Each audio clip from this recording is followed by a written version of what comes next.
سولت التلاميذ اللي خداو الباك شنو هي اهم ثلاثه ديال الحوايج تركزوا عليها الا وليتوا دوزوا الباك، وكانت هذه هي الاجوبه ديالهم.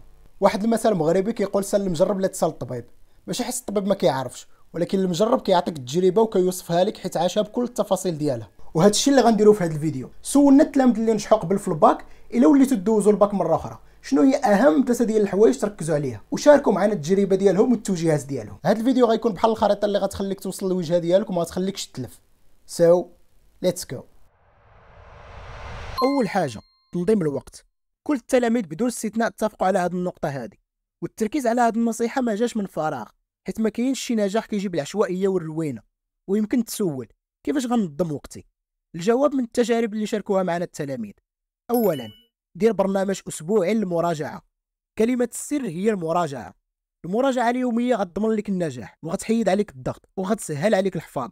وشوف الناس اللي كتمشي تريني في لاصال، واش كتمشي نهار واحد وكتبقى تريني لمده 6 ديال السوايع، ولا كتفرق ديك السوايع على 3 ايام و4 ايام؟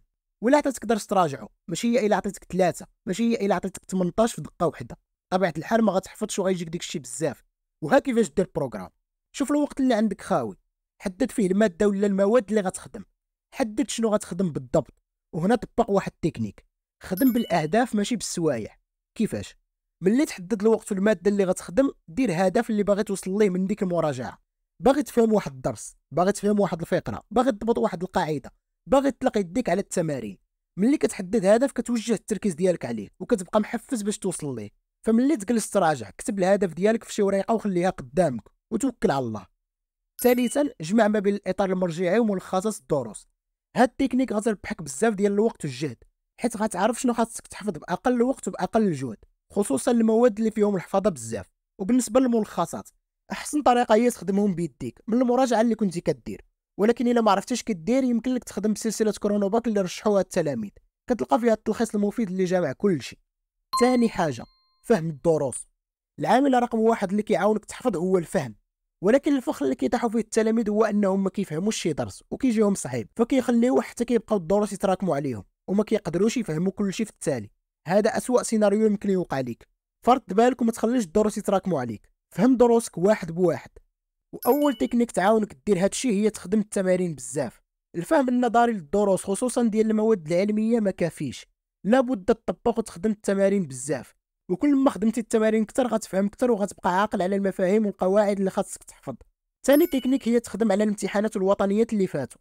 ملي كيقرب كاس العالم ولا كاس افريقيا كنشوفوا المنتخب كيبقى يلعب مباريات وديه اللي كتكون فرصه باش يجرب فيها المدرب الخطط ديالو ويستعدوا للعابه ماتشات ديال بصح.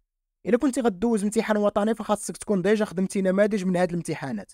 ملي غتخدم على الوطنيات غادي تبدا تلاحظ باللي كاين واحد النمط كيتعاود، كاين اسئله وتمارين غالبا ما كتحط، وهكا غتكون عارف كيفاش كيتحط هذا الوطني وغتكون مولف تخدم عليه لدرجه ان الامتحان اللي غدوز غيجيك عادي بحال الامتحانات اللي كنتي كتخدم عليهم من قبل.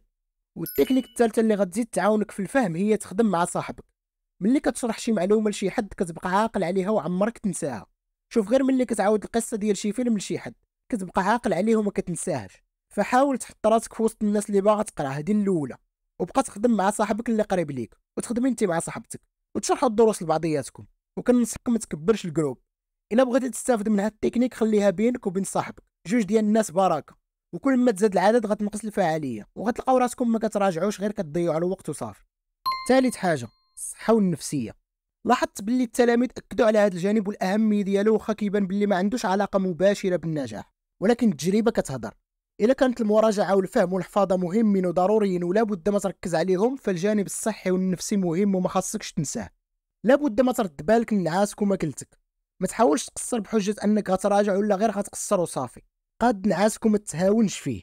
حافظ على الفياق بكري، وملي تبغي تراجع وتحفظ الامتحانات خدم في الصباح بكري، حيت اصلا غدوز الامتحان في الصباح فغتكون مولف تخدم في ديك الوقت. ماكلتك حتى هي خاصها تكون متوازنه.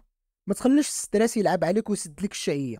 كون واعي باهميه التغذيه اللي غادي تعطيك الانرجي باش تراجع وتوقف على رجليك، باش لا قدر الله ما يوقع لك شي مشكل في الامتحان ولا قبل الامتحان. وكيف ما لاحظتي عاودنا كلمات بحال الضغط والستريس بزاف. شوف، طبيعي يشدك الخوف والتوتر، ولكن خاصهم يبقاو تحت السيطره. خليهم حافز ماشي ضغط. الا تخلعتي غتراجع دروسك وغتخدم على راسك، ولكن ما تخليش ديك الخوف يسيطر عليك وتبقى تقول مع راسك غننسى هذا الشيء، ولا تحط الامتحان صعيب، ولا ما قدنيش الوقت. هادشي كله ما كيوقعش الا تحكمتي في ديك الخوف.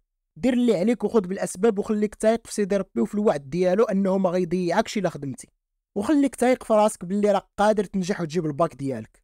وهذه هي اهم النصائح والتوجيهات اللي شاركوها معنا التلاميذ اللي نجحوا وتفوقوا في الباك. كنظن باللي هذه هي اسهل طريقه باش تنجح بها، واللي كنت كنتمنى شي حد يقول لي هادشي.